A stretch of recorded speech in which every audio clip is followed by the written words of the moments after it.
Had to come out this afternoon and renew the tags on the truck, so I thought we'd do a short little drive and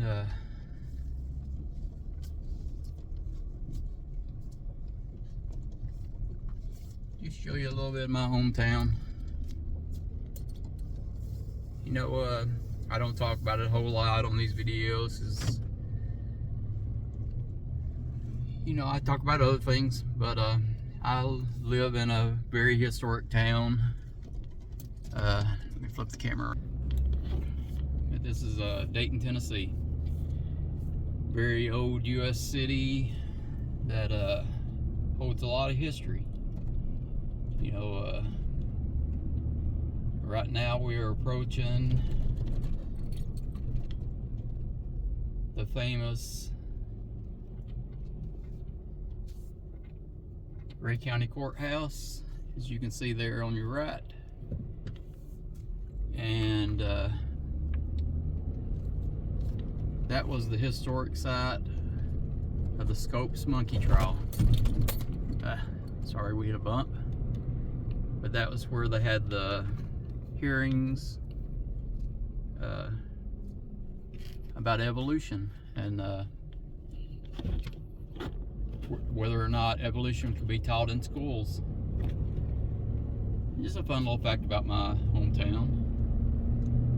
And we're going to journey on a little bit, and I'm going to go back to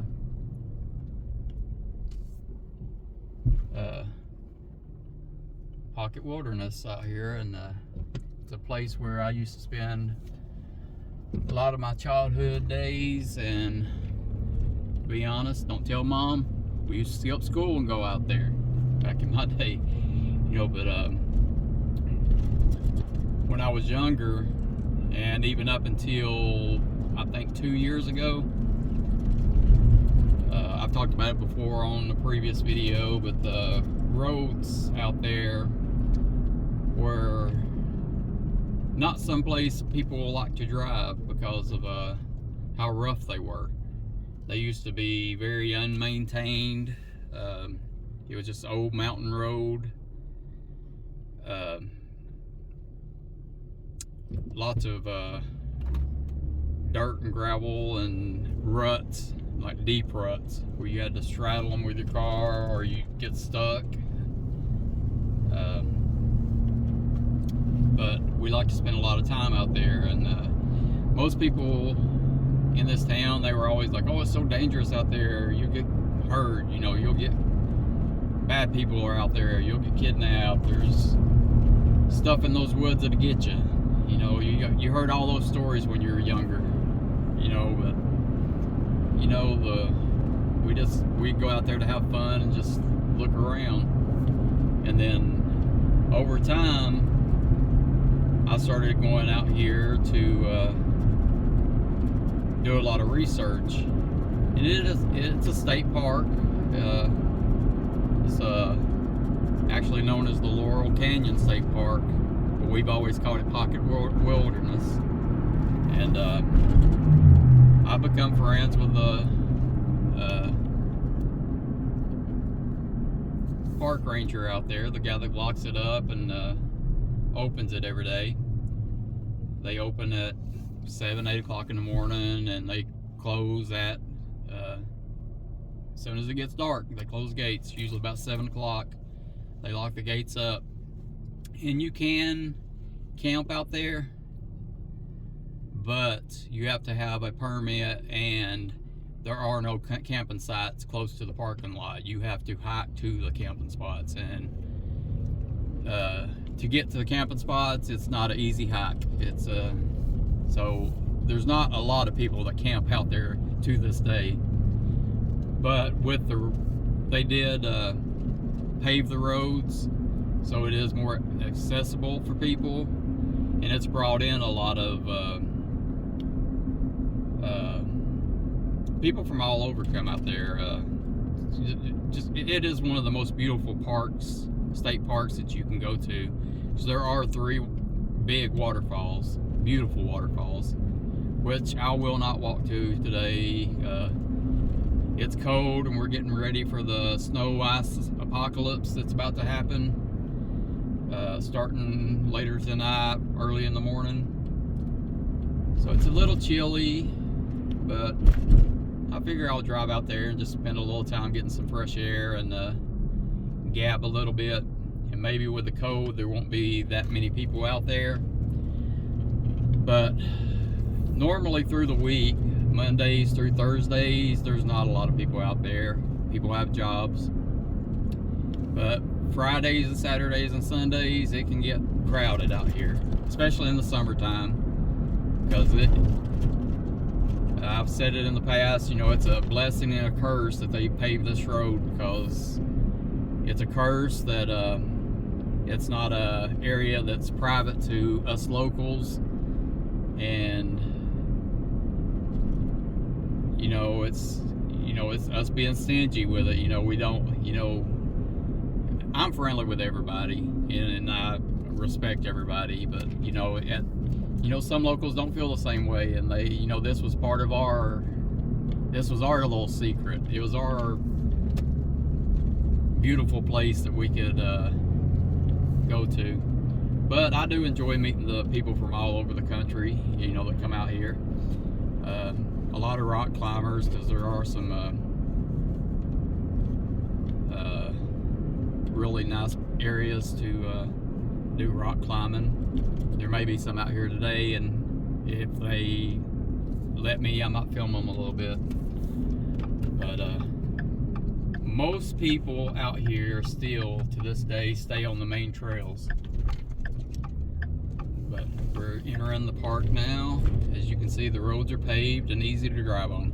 They are still steep, and if you go off the side, it's quite a drop, so in spots.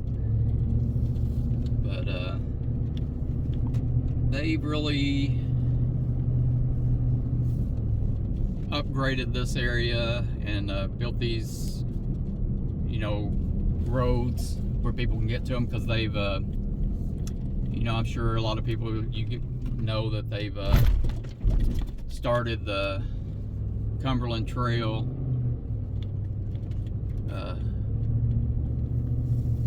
kind of competing, well, not competing, but it's another trail that people will bucket list hike on.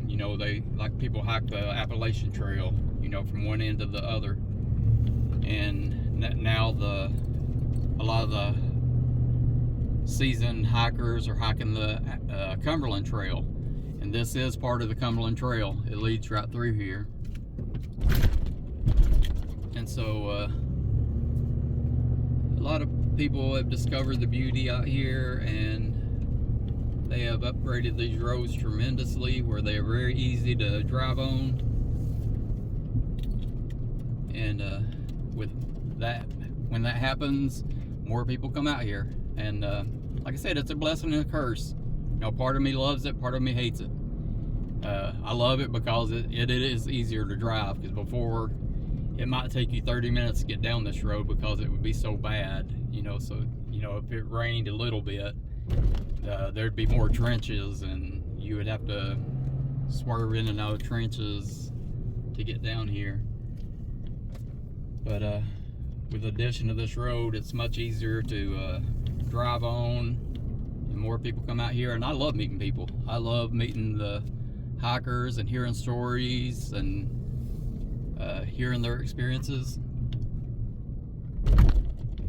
But luckily, people stay on the main trail. They walk the trails. They want to go see the waterfalls, which I understand, because the waterfalls are beautiful. But there's a lot of these off-trail areas that I like to go to. At I guess you'd say tourist people, or the people not familiar with the area, don't know about. And it looks like there is, well, there's a little more than I thought. There's a few vehicles out here today. That looks like some rock climbers there packing up their stuff. But we're gonna walk a little bit. I'm gonna go on some of the areas that are lesser traveled, And we might go up the main trail a little bit. I might go take you to the old mining shaft. Like I said in the past video, they dynamited a lot of these old mines to keep people out because they were dangerous. But there's one left that you can walk inside, and I think I will. I may take you guys down there and show you inside a little bit. It is dark, so I may have to use I don't have my headlamps or even a flashlight in here. Nope, I don't even have a flashlight in here. But it is a dark cave, so maybe I can use the light on my phone a little bit, and I might take you inside the cave for a minute.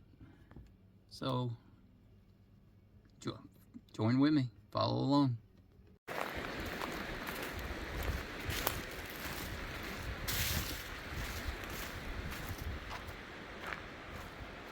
First, I'm gonna walk to an area that not a lot of people go to. Very few actually, but and I don't recommend to anybody that goes to a state park to walk off the trails.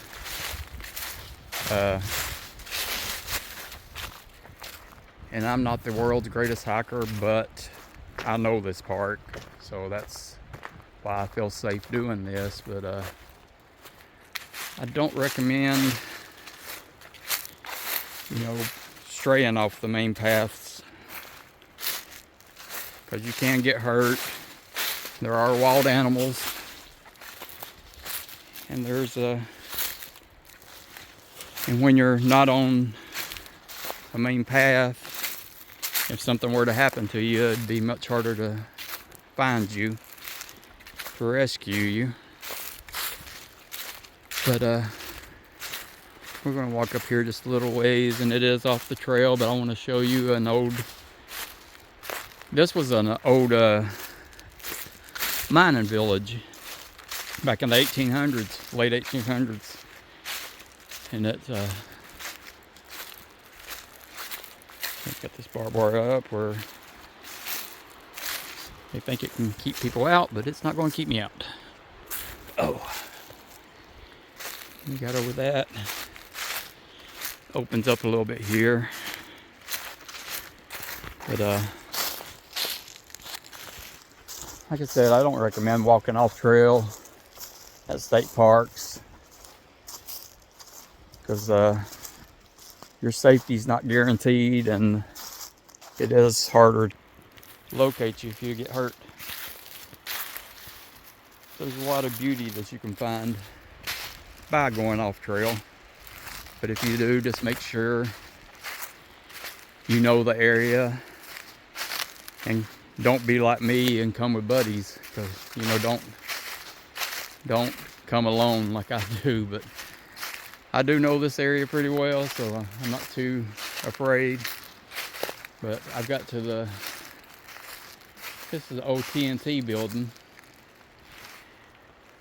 And as you can see, people do find it, and they do vandalize it and put graffiti on.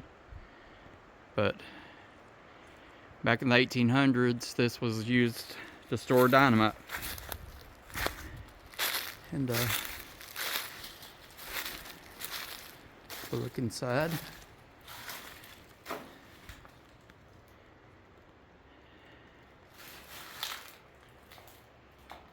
And it's always fun finding old historic abandoned buildings.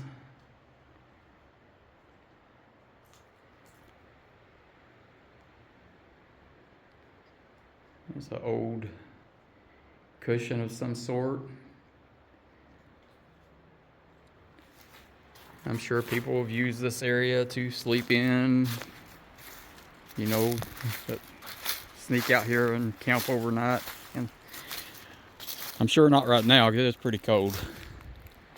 Because we're expecting, as most of the United States, we're expecting a big winter storm. But I'm walking down this way a little bit more. And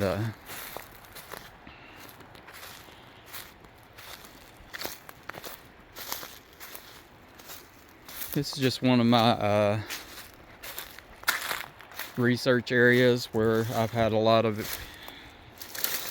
It's not my main areas up here. Definitely some type of disturbance there. Something's came through.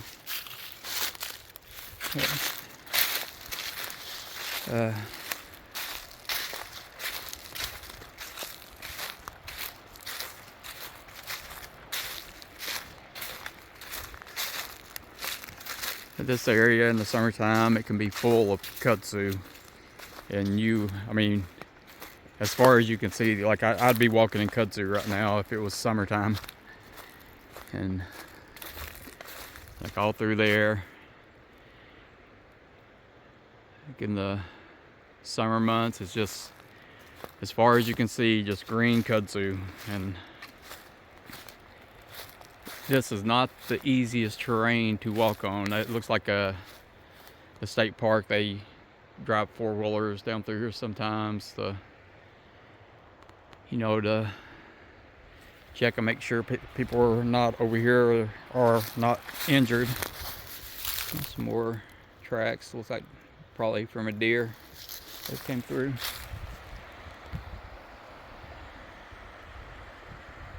But to me,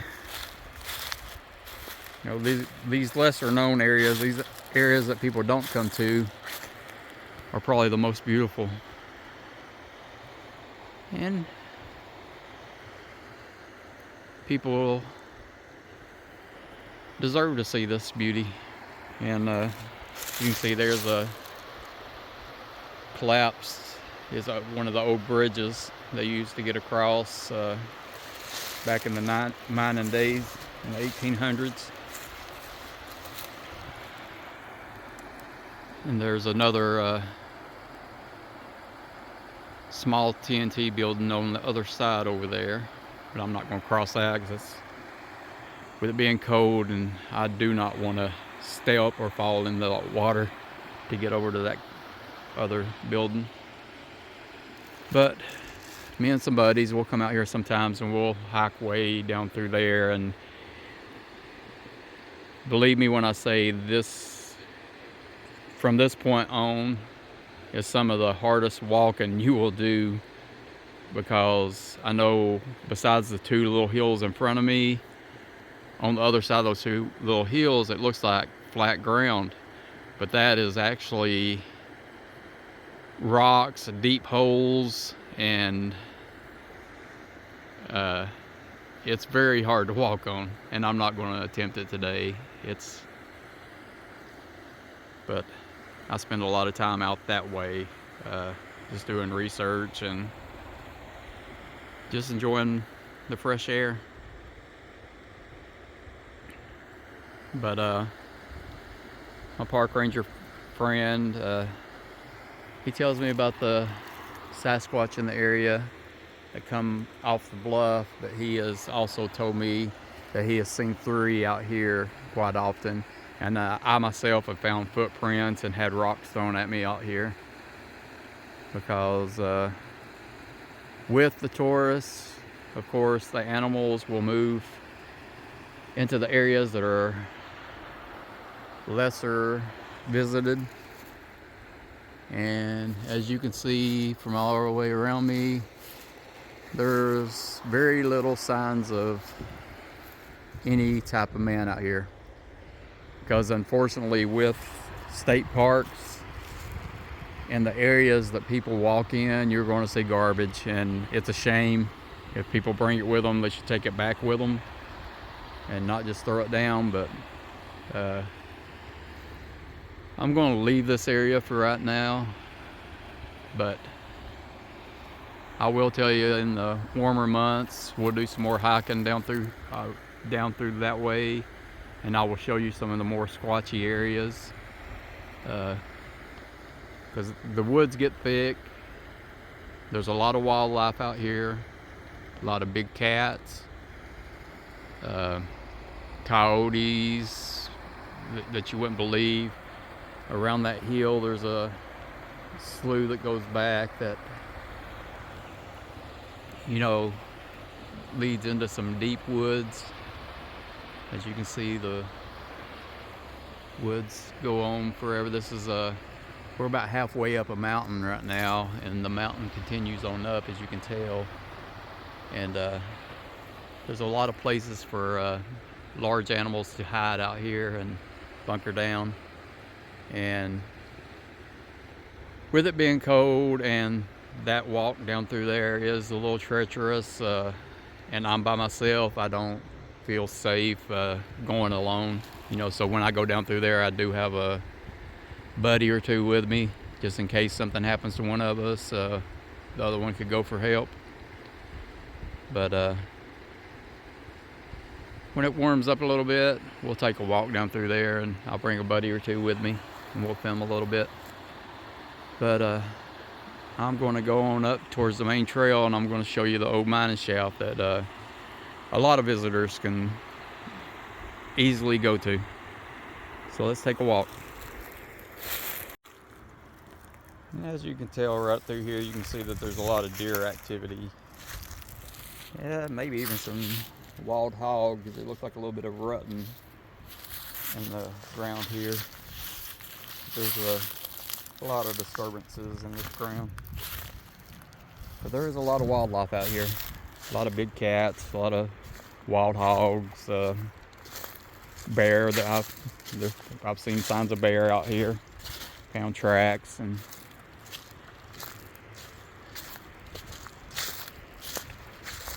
but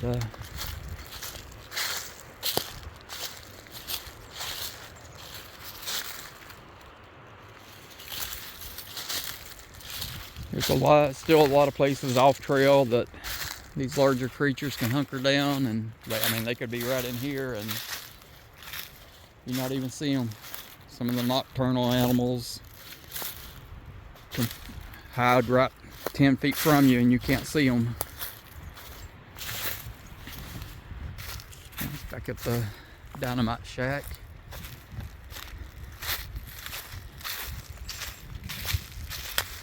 These may not be the most interesting videos to y'all, but I appreciate anybody that watches and enjoys my little hikes and journeys.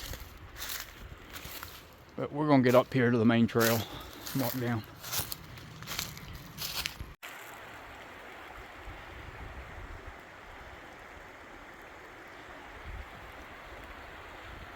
We're about halfway back down to the main trail. Probably about another quarter of a mile.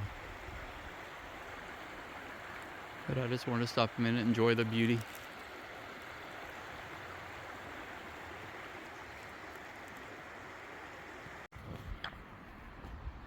Okay, made it back up to the road. I'm walking down the road we came in on, headed towards the main trail. Yeah, it's starting to get a little chilly.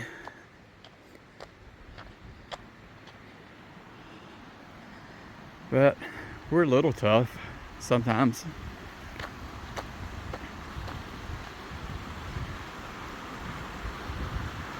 But let's get up here to the main trail. Right there is one of the old mining tunnels that they dynamited to keep people out. And this is the bluff that the ranger had told me about, getting the rocks thrown at him. But yeah, there's a lot of interesting things out here. So let's go continue on to the trail. Okay, we're headed up on the main trail now.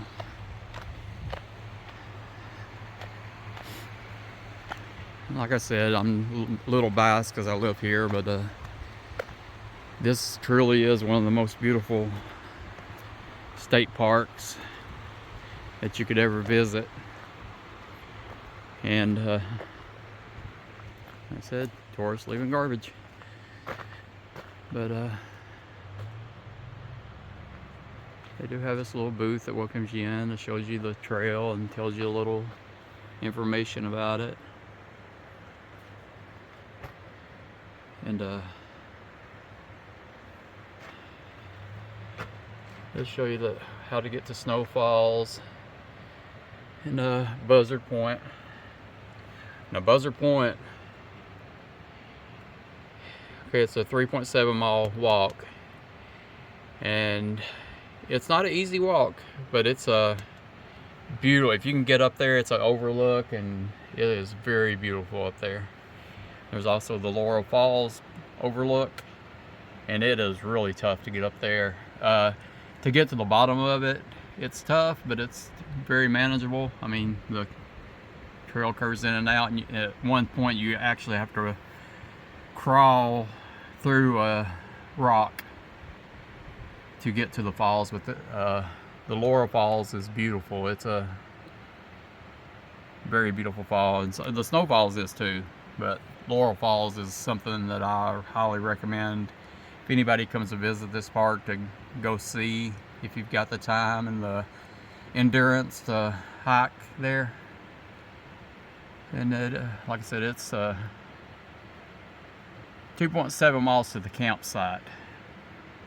So the closest campsite at this park is 2.7 miles, and it's some treacherous hiking. So like, it's not just a normal camp place where people go camping. I mean, you can't bring an RV out here. You've got a off trail camp. You've got to backpack in, and there is one at Richland Creek, and that's even harder to get to. Well, I take that back. Richland Creek's a little easier to get to. It's more wooded, and it's closer to the main creek, so it is very noisy with the rapids running.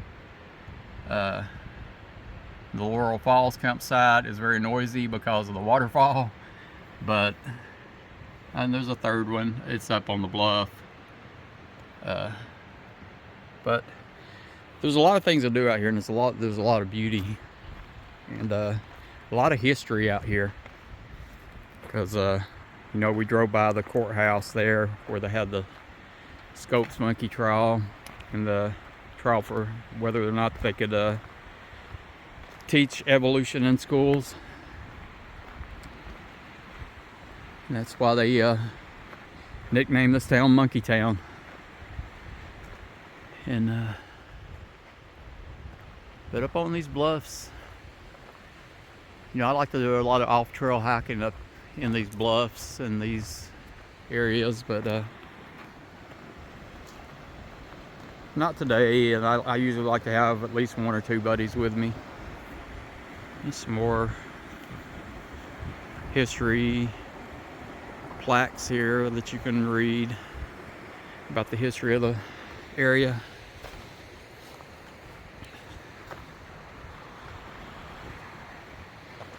Yeah, it's not my typical I'm hunting for Sasquatch video. This is just a, hey, let's walk in my backyard.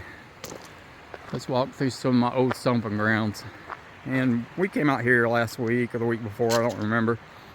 For the past video, we came out here for a little bit, but we're gonna go just a little bit further today. But not too far, because it is cold and the weather is about to turn ugly. And you may remember this spot from the last video. As I told you, for some reason I'm just drawn to it, because I just think it's neat looking, the way the rocks have collapsed there, and how the water comes out of the ground and comes down and flows into the creek there. And crossing here, if it rains a lot, it's hard to get across here, and the people have been stuck out here because this water here, if it rains really hard, you can get trapped on this opposite side, because as you can tell, it's not running really fast now, but when you get a downpour, this water is really running, and this is impassable, and this is the only way to get to the trail. So, you know, you can imagine on heavy storm days trying to walk across this little rock bridge that they've kind of made here. I could foresee them putting a permanent bridge in there at some point, because there have been people trapped out here, and they've had to been rescued by helicopters or whatnot. Here's one of the areas people like to rock climb, as you can see by the white chalk.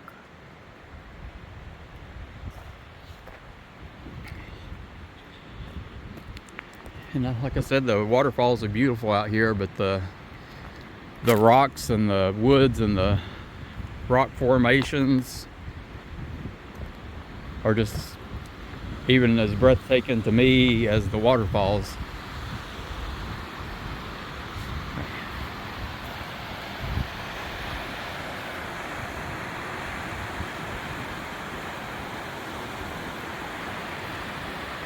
It's just a beautiful area. A fun little walk. And for the most part, this trail is very gentle.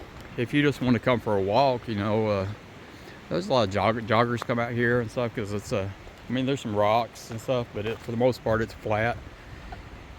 Very easy to walk on this main trail.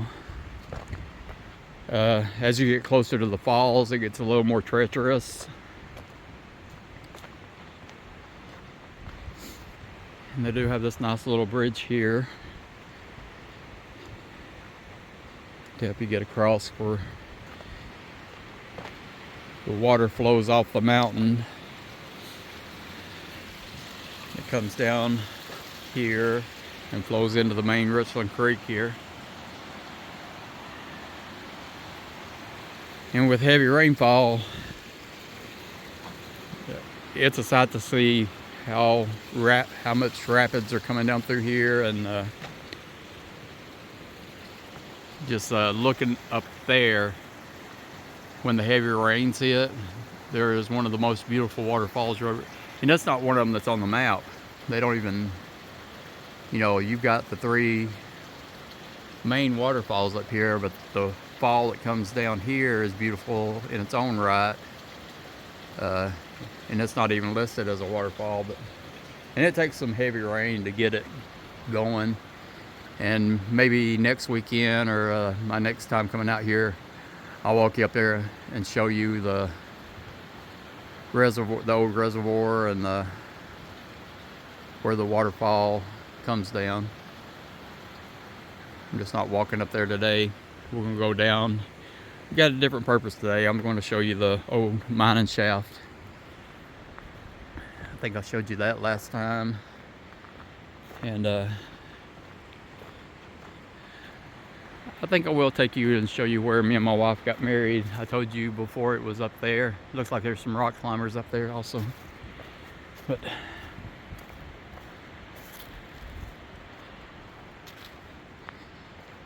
right now we're just doing a leisurely stroll to the mining shaft.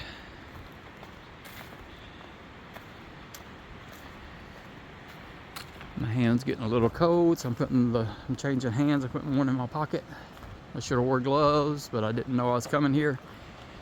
Originally, I was just going to get tags for the truck. But anybody that knows me will tell you that Mike going to get something usually ends up Mike going to get it and then end up out in the woods somewhere. Let's see if we can walk over here. I apologize, I'm stippling now because it is cold.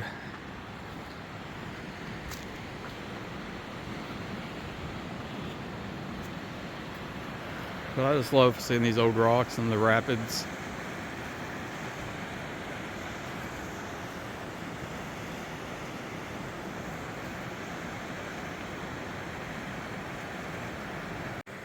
And as you can see some of the where they had walls built and stuff from back in the 1800s when this was a mining village.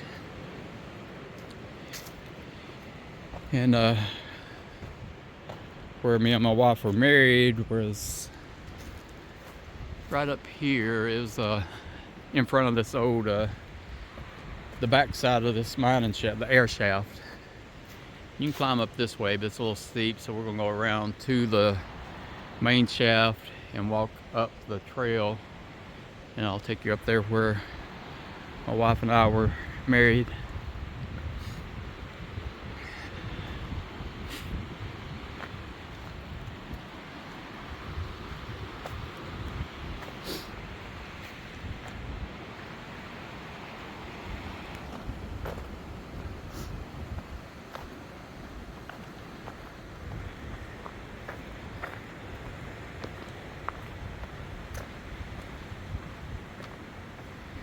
Okay, we're coming up on the air shaft now.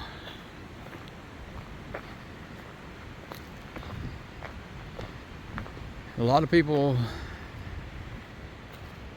are spooked out by this place. There's been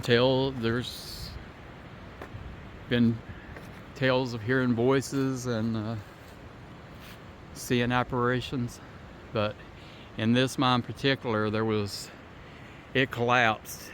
And I'm gonna go in here and I'll try to show you if my light on the camera will work for recording, because I didn't bring any other kind of flashlight or anything. But when this collapsed, 27 men were killed in this shaft here when it collapsed. There's been several deaths from the 1800s back in these old caves and mining areas. Let's see if we can figure out how to. Okay, I got a little bit of light going here. It's still going to be pretty dark, but I do have a little bit of light going on. But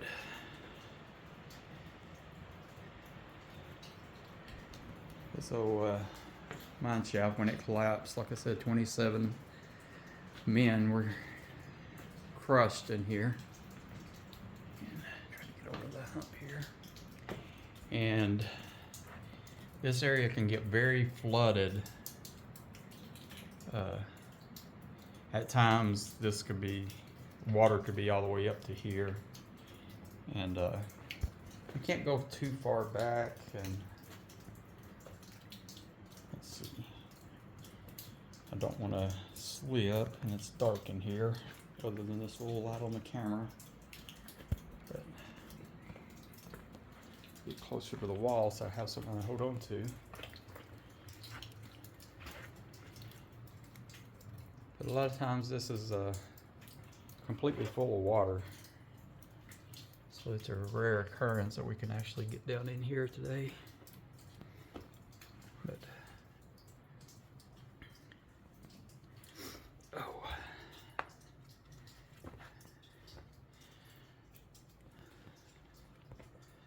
we did do it.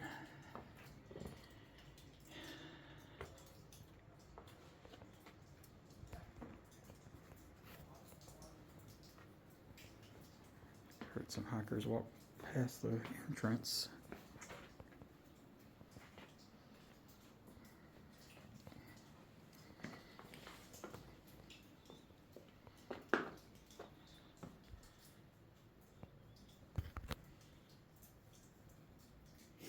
One time I did find a set of footprints back here that, as you can tell, most humans would not be barefoot back here. But I did find a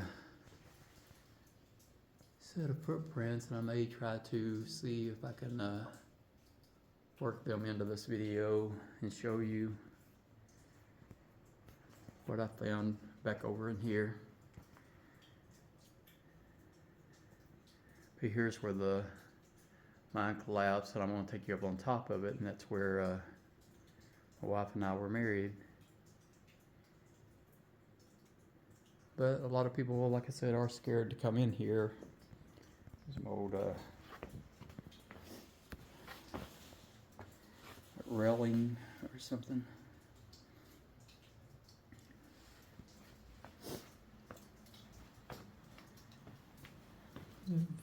Very historic area. All right, I'm gonna put this camera up for a minute so I can climb back out because it's a little steep. So I'll be back in 1 second. Okay, made it back up and we're headed back towards the entrance. And again, I don't encourage you to go by yourself and try to climb down in areas like that, because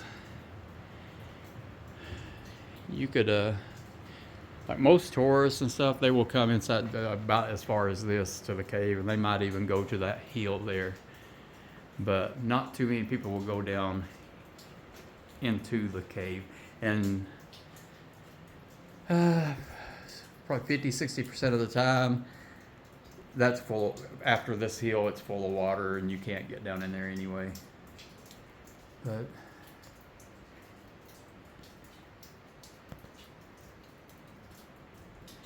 it's always fun to explore these areas, and this cave pretty much stays the same temperature all year round.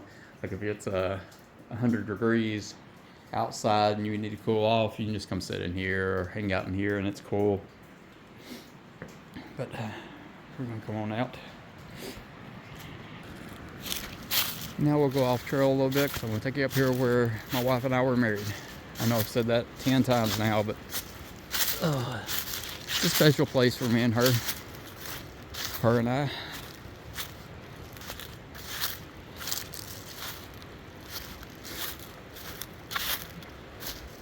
And she wore this big, fluffy, beautiful black dress to be married in. So can you imagine walking through these trees and leaves in a big dress?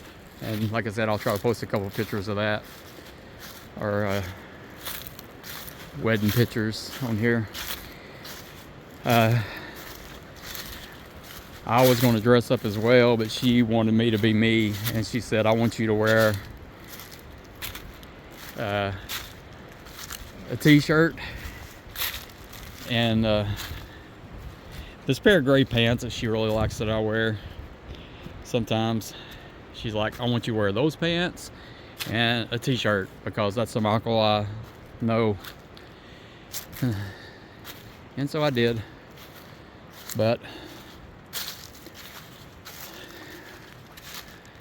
a little trash up here, but our guests for the wedding, they sit on these rocks. And me and my wife were married here. And this is where the cave-in happened.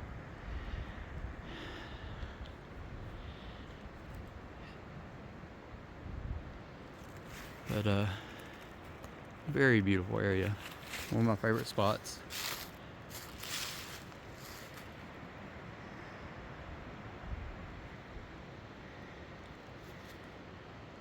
And you can walk up there, and it's I think I said in the past video, you can find fossils and everything in these rocks. There's some rock climbers up there now. Trying not to film them, trying to respect the privacy. But it's a tough walk up there, but it's not too bad. But next time we come out, we may go up there. I'm gonna walk me on this trail a little bit more though. Might be able to show you the reservoir a little bit where I was talking about.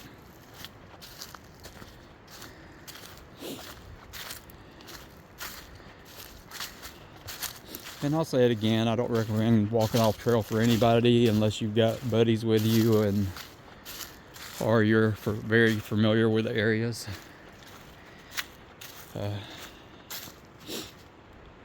Because your life's more important than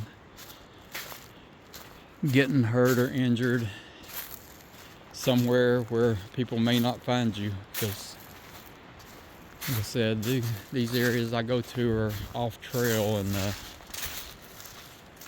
if you were to get hurt out here, it might be days before somebody found you.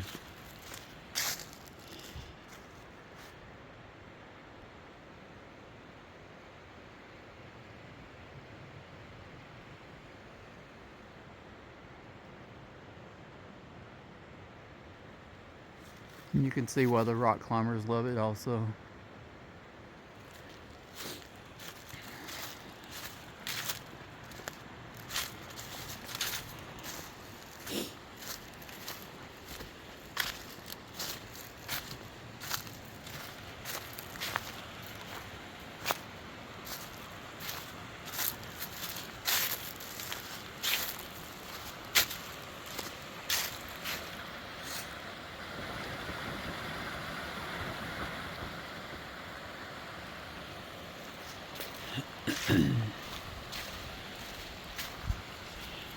maybe in the spring we'll walk all the way out to the falls.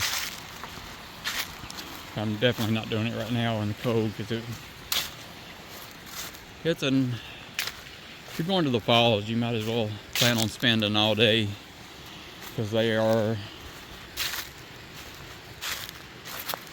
not the roughest hikes, but they are pretty rough, and they do take some time to get there.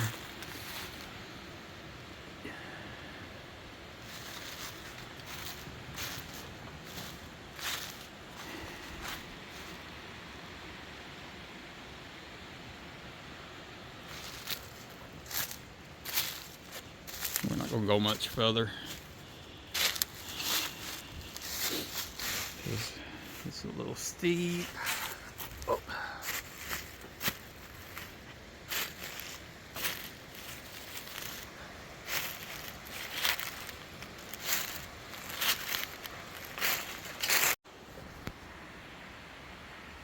Apologize for that.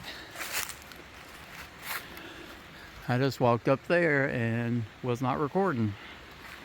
So done me. But I was talking about, I've not talked about it much on this channel, but not even a year ago, well, the beginning of last November, 1st of December, I had some major back issues where I was having a hard time walking, breathing. I was going to the ER quite often, going to my doctor, and they couldn't figure out what was wrong. They sent me to a back specialist. They didn't know what was going on. They couldn't figure out why I was having the back pain. And then they did, different ultrasounds, x-rays, MRIs, etc., etc. Then finally they did they were checking out doing a MRI on my back, and they found blockage in my heart. And that sent me all through December. I was nervous wreck and going to the ER every other night thinking I was dying. But they finally got me in to get a CT scan and at a heart institute. And they called me the next day and told me I had 99% blockage in my widowmaker, and they were going to have to do a stent. So that put me on full-on panic, and I had to wait a couple weeks to see a cardiologist. And after seeing the cardiologist, they told me that I definitely had to get the stent put in. So they set up the surgery for a Monday or Tuesday, or I don't remember what day exactly. And I went in to get the stent. They put me under, and I woke up, and the doctor told me that they couldn't put the stent in, that the blockage was so severe that they had to do a triple bypass. And so the very next day I was under the knife for a triple bypass. That was in March of last year. So I had triple bypass surgery, and I was out of work altogether I was out of work for 6 months. And I went through cardiac rehab, and coming out of the cardiac rehab, I couldn't use my left arm at all. And come to find out, I had a torn rotator cuff from the surgery. And so I had to go physical therapy for the torn rotator cuff. And yeah, so for 6 months I was very immobile, and I went from thinking I was going to die any day to thinking I'd never walk the same again, never breathe the same again, And now here I am. It's January now, so less than a year. And I'm back climbing hills and walking through these woods looking for a Sasquatch.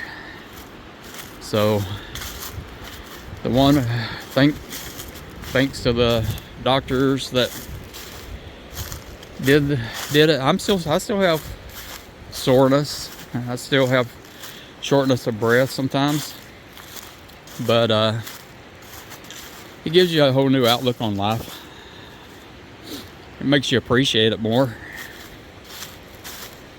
And yeah, I don't ask for sympathy. I just ask for a little respect and enjoyment. And hopefully a few of you like what I'm doing. And I'm sure quite a few of you think I'm crazy as hell. Yeah, this man believes there's a Sasquatch out there. But I will tell you, until you experience some of the things I've experienced, you know, I can see how it's can be a little hard to have the same beliefs. But there's a lot of mean people too that just like really criticize people for expressing themselves. So a lot of people see things that they will not talk about because afraid of people making fun of them.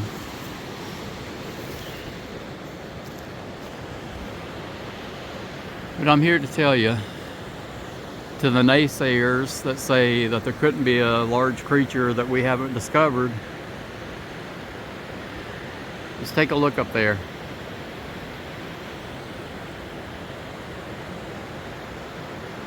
Can you climb all the way up there? Do you know what's on top of that?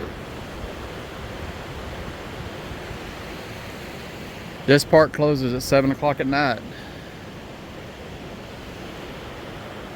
Can a large creature come off of that and hang out down here during the day or during the night?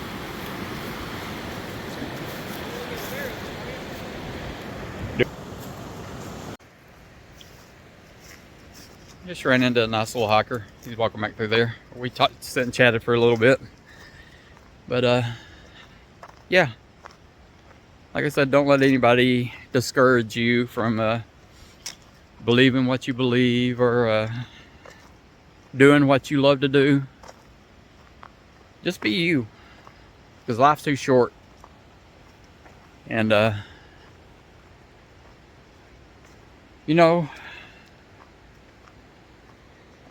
like I said, not asking for sympathy or anything, but like going through I've always had confidence, but last year, you know, was the most trying time of my life, you know, and I was scared and I was panicking and going to the ER all the time thinking I was dying anytime.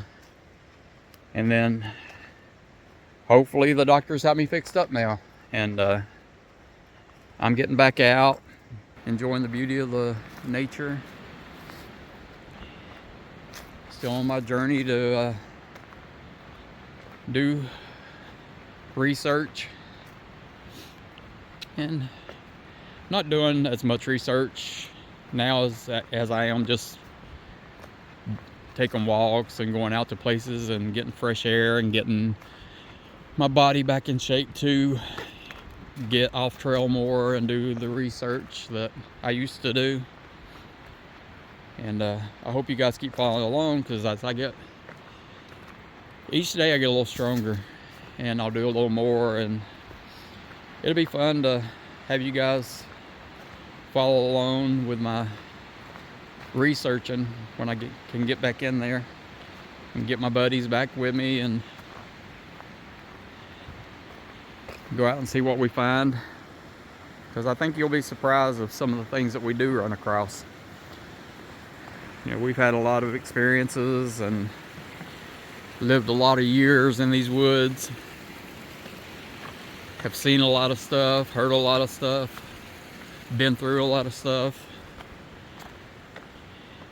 and Sometimes we come out and don't see nothing, but we have a good time doing it. And my Bigfooting friends, they're a lot of fun. You know, sometimes we have little camp outs and we won't even step foot in the woods. We'll be outside the woods, just hanging out by the tents, by the campfire, eating, talking, telling stories, joking, making fun of each other. You know, squatching's not all about we're going to find a Bigfoot. You know, it's a community. It's a, you know, yeah, we may believe something that you think's crazy, and that's okay. But I will tell you, 99% of my buddies of this community, they're not crazy. They're people just like your best friend, your maybe yourself. And everybody's got a hobby, and some of these hobbies consume a little more of your life, but that's okay. You know, enjoy your life. Enjoy what you want to enjoy. You know, it don't have to be Bigfoot. I also collect trading cards. If you like to collect trading cards, collect them. Be you. Live your life. If you're an athlete, go be the best athlete you can be. If you're in a rock band, which, yes, I'm also in a rock band, go do that. Go enjoy yourself. Live while you can live. And you know, all my friends don't believe the way I do, but they also understand, and they know I'm not crazy, but they've not had the experiences themselves. But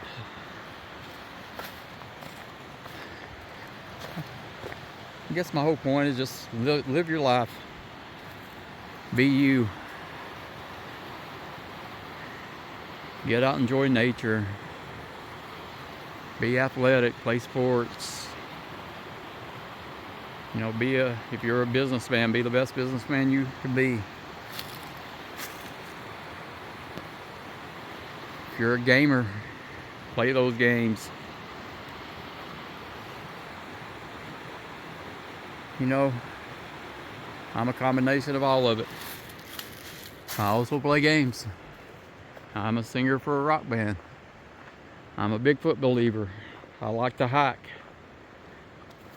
I like to go to concerts. And I like to go to conventions and hear people talk about Bigfoot. You can be many things in your life. Just always remember to live it. Because you never know when you won't be able to live it anymore. And that's enough of me ranting. We're headed back to the truck. I'm going to drive. We may talk a little more in the truck. But I'm getting a little hungry, so I'm going to go find food. Because I'm not that kind of outdoorsman. I'm not going to go hunt for me some food and cook it and start a fire and all that stuff. I'm going to go through a little drive-through window and say, hey, give me this.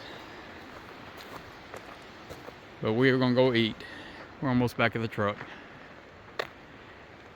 With the new tags on it. It's where we all started.